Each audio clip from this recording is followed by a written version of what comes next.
Good morning मेरे प्यारे विद्यार्थियों। जैसा कि बेटा वो आपको पता है कि कल हम लोगों ने हमारे व्याकरण के अंतर्गत सबसे पहले लिपि भाषा व्याकरण को हम लोगों ने पढ़ना स्टार्ट किया था। उससे संबंधित हम लिपि प्रकरण की कल चर्चा कर चुके हैं, जिसमें आपको क्या याद रखना है। एक तो इसकी परिभाषा याद रखनी है कि लिपि की परिभाषा क्या है।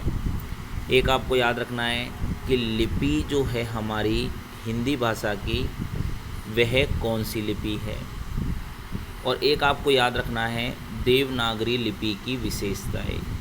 देवनागरी लिपि की विशेषताएं ये आप लोगों को 3 प्रश्न तो 100% याद करने ही हैं, जिनमें से सबसे इम्पोर्टेंट जो प्रश्न बनता है वह बनता है देवनागरी की लिपि की विशेषताएं, जिनको कि कल हम लोगों ने काफ़ी अच्छे से समझा था, पढ़ा था और जाना था। जिसमें आप लोगों को मैंने बताया था कि इसकी विशेषताओं के अंतर्गत आप लोग सबसे पहले लिखिए कि यह लिपि बाएं से दाएं प्रयोग में ली जाती है।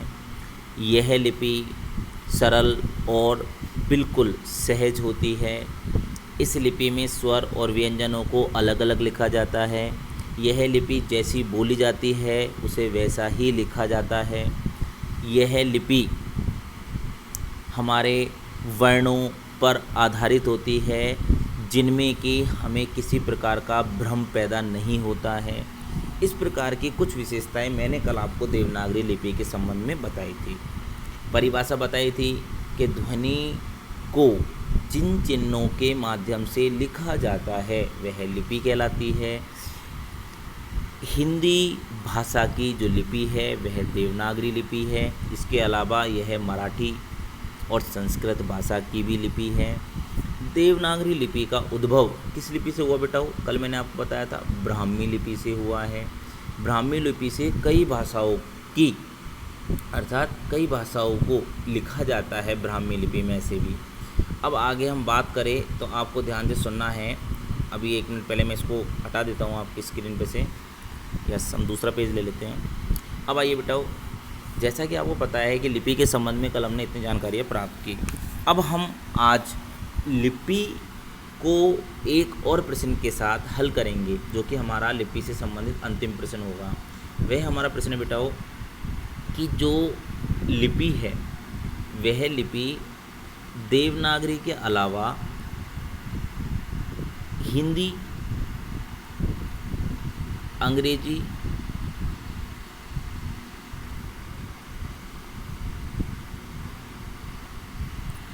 और उर्दू, हिंदी, अंग्रेजी, उर्दू। तो हिंदी की लिपि तो होगी देवनागरी। अब आपसे पूछूं मैं अंग्रेजी की लिपि कौन सी है? सब जानते हो आप कौन सी बेटा? रोमन। कौन सी लिपि है? रोमन। और उर्दू की कौन सी लिपि बताई जाती है? फारसी। तो ये थोड़ा सा आप चाहो तो याद रख लो जनरल नॉलेज के लिए। हालांकि यह प्रश्न आप लोगों से एग्ज़ाम में पूछे जाने योग्य नहीं है, लेकिन फिर भी आप लोग थोड़ा अगर याद रखेंगे तो आप लोगों को इससे अच्छा फ़ायदा होगा। आइए अब हम आगे की बात करते हैं। यस, देखिए बेटाओ, देवनागरी लिपि के अलावा हम लोगों के जो प्रकरण में शामिल टॉपिक थे वह थे भाषा और व्याकरण। भाषा और व्याकरण। तो सबसे पहले हम लेंगे भाषा को। आज किसको लेंगे बेटाओ? भाषा को। अब भाषा को लेते समय आपको ध्यान में होना चाहिए कि भाषा की परिभाषा, भाषा और लिपि में अंतर, भाषा के प्रकार, मतलब भाषा से संबंधित कौन कौन से प्रश्न हमसे एग्ज़ाम में पूछे जा सकते हैं। तो हम टॉपिक लेते हैं आज हमारा भाषा। टॉपिक का नाम क्या बेटाओ? भाषा। अब भाषा टॉपिक को पढ़ते समय आप लोगों को अपना पूरा दिमाग इसी के ऊपर लगाना है कि भाषा होती क्या है, भाषा कितने प्रकार की होती है। इससे संबंधित जितने प्रश्न बनते हैं उन सभी प्रश्नों पर हम चर्चा करेंगे। सबसे पहले मैं आपको बता देता हूँ, हम भाषा की परिभाषा पढ़ेंगे। आज के हमारे जो प्रश्न रहेंगे, सबसे पहले क्या रहेगा? भाषा की परिभाषा। दूसरा प्रश्न हमारा रहेगा कि भाषा और लिपि में अंतर। भाषा और लिपि में अंतर। फिर रहेगा हमारा भाषा के प्रकार। फिर हमारा रहेगा भाषा के प्रकारों में अंतर। इस तरीके से भाषा से संबंधित हम 3-4 प्रश्नों को यहाँ पर हल करेंगे, जिन्हें आप ध्यान से सुनेंगे और समझेंगे। अगर आपको किसी प्रकार की समस्या आती है तो आप अपने प्रश्नों के माध्यम से मुझसे पूछ सकते हैं। तो आइए स्टार्ट करते हैं हम भाषा। देखो बेटा, भाषा जो आपका प्रश्न है वह प्रश्न किस तरीके का है। आप सभी को पता है कि हम हमारे विचारों को प्रकट करने के लिए सभी लोग किसका प्रयोग करते हैं बेटा, भाषा का प्रयोग करते हैं। किसका प्रयोग करते हैं, भाषा का प्रयोग करते हैं। ठीक है, अब बात की जाए हमसे कि भाषा होती क्या है, कहते किसे हैं, इसकी परिभाषा क्या होती है। तो आप सभी को पता है भाषा की परिभाषा कि एक व्यक्ति द्वारा, चलो मैं इसकी परिभाषा को लिख देता हूँ आपके सामने। एक व्यक्ति द्वारा एक व्यक्ति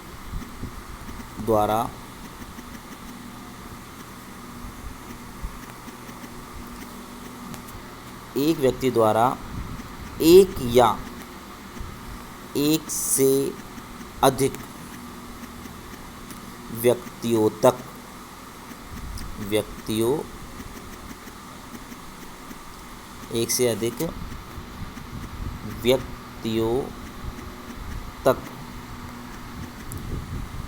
अपने विचारों का आदान प्रदान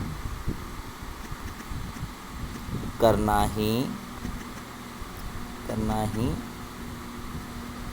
भाषा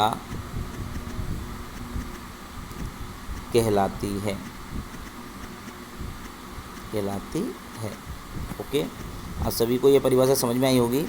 मैंने अभी क्या लिखा है आपके सामने कि एक व्यक्ति द्वारा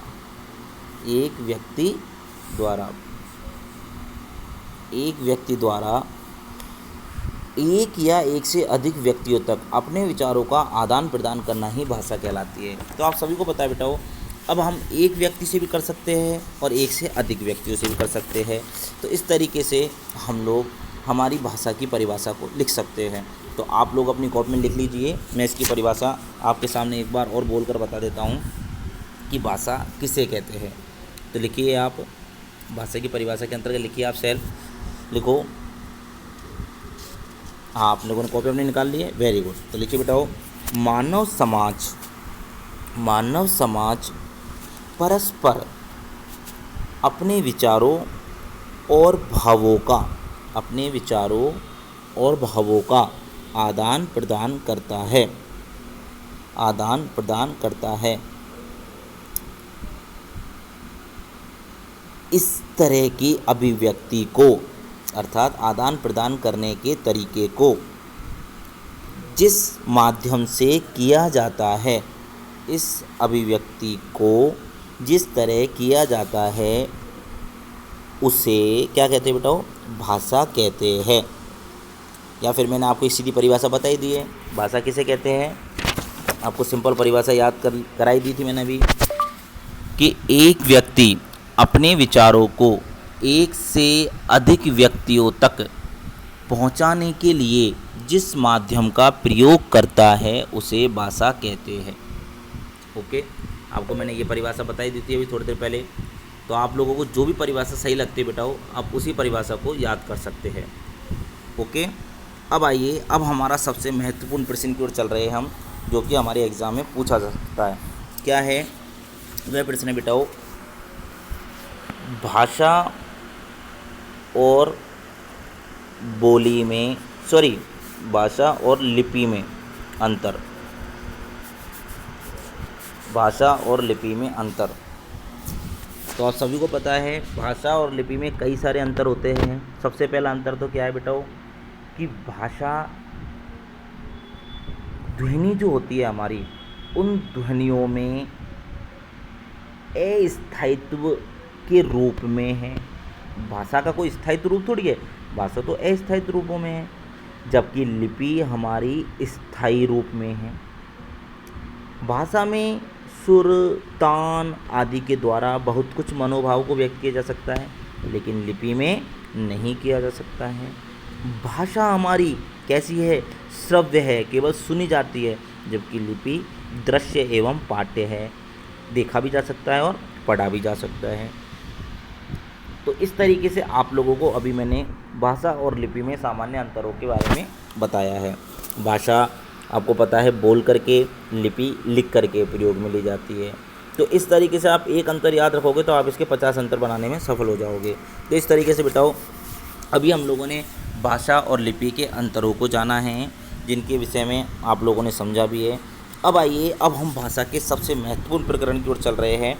भाषा के सबसे महत्वपूर्ण प्रश्न की ओर चल रहे हैं कि हमारी जो भाषा है वह भाषा और बोली जो होती है, उन भाषा और बोली में क्या अंतर होता है। आप सब जानते हो। अभी आपके सामने मैं 2 शब्द लिखता हूँ, भाषा और बोली। अब आप यही सोच रहे होंगे सर बोली भाषा होती है, भाषा ही बोली होती है। नहीं, इनमें बहुत डिफरेंट होता है बेटा, दोनों में, भाषा और बोली में। भाषा और बोली में काफ़ी सारा अंतर होता है। तो अब हम उसी अंतर को जानेंगे। आप लोग लिखिए भाषा और बोली में अंतर। लिखिए बेटा भाषा और बोली में अंतर। तो मैं आपके सामने बोलता जाऊंगा, आप लोग लिखते जाएंगे। लिखो व्यापक सामाजिक क्षेत्र में वेरी गुड। आगे लिखिए प्रयुक्त होने वाली संप्रेषण का माध्यम तथा वाचिक अभिव्यक्ति भाषा कहलाती है। क्या कहलाती है? भाषा कहलाती है। तो बेटा इसमें मैं जितनी बार शब्दों को बोलूँगा वो रिपीट होंगे, इसलिए आप इन शब्दों को नहीं लिखिए, बस केवल ये लिखिए सामाजिक क्षेत्र में व्यापक प्रयुक्त होने वाली संप्रेषण का माध्यम तथा वाचिक अभिव्यक्ति भाषा कहलाती है। वाचिक का मतलब क्या होता है? बोलना। अभिव्यक्ति का मतलब क्या होता है? विचार। कि बोलने के विचार क्या कहलाते हैं? भाषा कहलाते हैं। अब आप लोगों को दूसरी परिभाषा बताई रखी है मैंने, और लगा करके दूसरी परिभाषा भी लिख लीजिए आप चाहो तो, और लगा करके आप दूसरी परिभाषा भी लिख सकते हैं भाषा को लेकर के। यस, लिखिए, और लगा कर लिखिए बेटा एक व्यक्ति द्वारा अपने विचारों को एक या एक से अधिक व्यक्तियों तक पहुंचाने के लिए जिस माध्यम का प्रयोग किया जाता है उसे भाषा कहते हैं। Okay, yes. अब आप लोगों ने जो भी ये लिखी है, अब इसके बाद हमको क्या बताना है बेटा? बोली। अब आप लिखिए बोली। बोली में क्या लिखोगे? वो लिखिए आप, वेरी गुड। हिंदी क्षेत्र में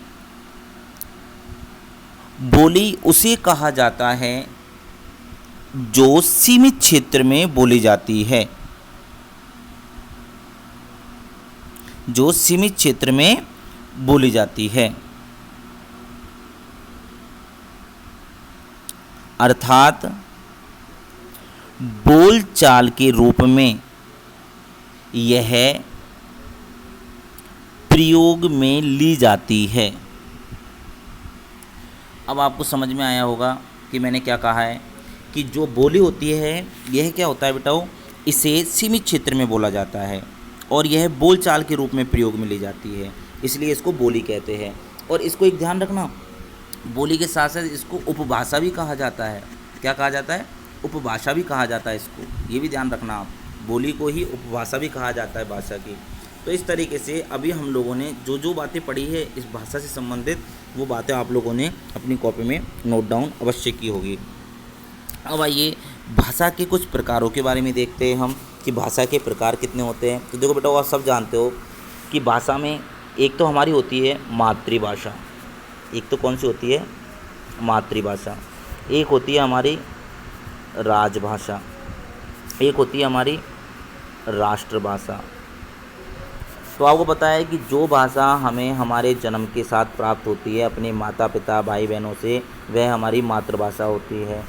जबकि जो भाषा राजकीय क्षेत्र में अर्थात राजकीय कामकाजों में प्रयोग में ली जाती है वह होती है राजभाषा। और जिस भाषा को अधिकांश राज्यों द्वारा बोला जाता है वह होती है हमारी राष्ट्रभाषा। तो मातृभाषा, राजभाषा और राष्ट्रभाषा, तीनों भाषाओं के नाम और तीनों भाषाओं की परिभाषा आपको याद रखनी है जर्नली। प्रश्न हालांकि इससे नहीं पूछा जाएगा मुझे पता है, लेकिन फिर भी आपको याद होनी चाहिए। अब हम बात करें व्याकरण की। किसकी बात करें बेटा? व्याकरण की। तो अब हमारा अंतिम टॉपिक बचा है व्याकरण। भाषा की परिभाषा हमने पढ़ ली है, भाषा और लिपि में अंतर हमने देख लिया है, भाषा और बोली में अंतर हमने देख लिया है, भाषा के अंतर्गत जो जो विशेष बातें हैं इन सभी बातों के विषय में हमने जानकारी प्राप्त कर ली है। अब हम जानना चाहते हैं कि हमारी व्याकरण क्या होती है। तो ये केवल 2-3 लाइन का ही प्रश्न है, इसको आप ध्यान से सुनेंगे। सबसे पहले लिखोगे आप व्याकरण की परिभाषा। तो लिखो किसी भी भाषा को संशोधित, किसी भी भाषा को संशोधित अर्थात शुद्ध करके प्रस्तुत करने में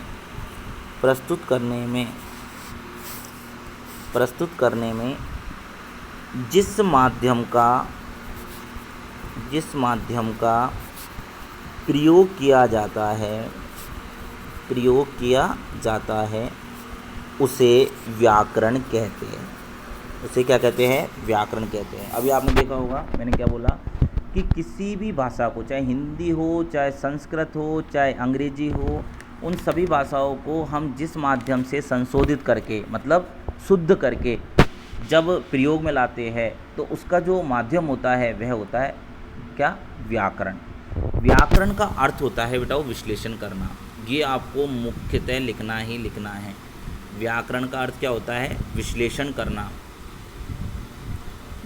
करना, ठीक है, अर्थात उसको भागों में बांट करके समझना। और अंतिम प्रश्न है व्याकरण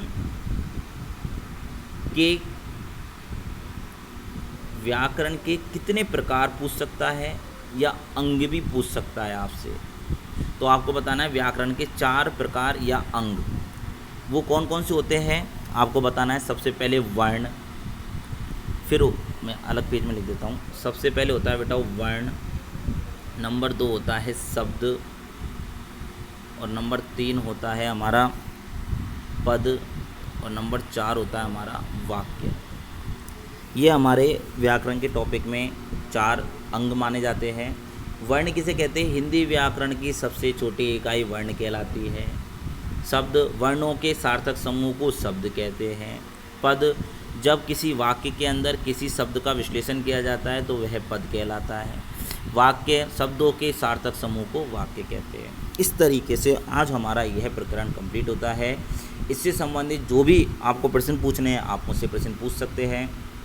और अभी बेटा वो मैंने आपको जो टॉपिक समझाया है अब ये आज आप लोगों को औपचारिक रूप से समय पर प्राप्त हो रहा था। औपचारिक रूप से हम इसको ध्यान से पढ़ भी रहे थे और अनिवार्य रूप पर समय पर ही प्राप्त कर रहे थे। लेकिन अब मैं इस प्रकरण को आगे बढ़ाते हुए जारी रखूँगा। लेकिन मैं चाहता हूँ कि आप लोग भी अपनी पढ़ाई को जारी रखें। हम लोग जब भी इस प्रकार की कोई वीडियो अपने YouTube चैनल पर अपलोड करेंगे तो उसका मैसेज आप तक पहुंच पाए, इसके लिए मैं आपको एक छोटा सा माध्यम बनाता हूं।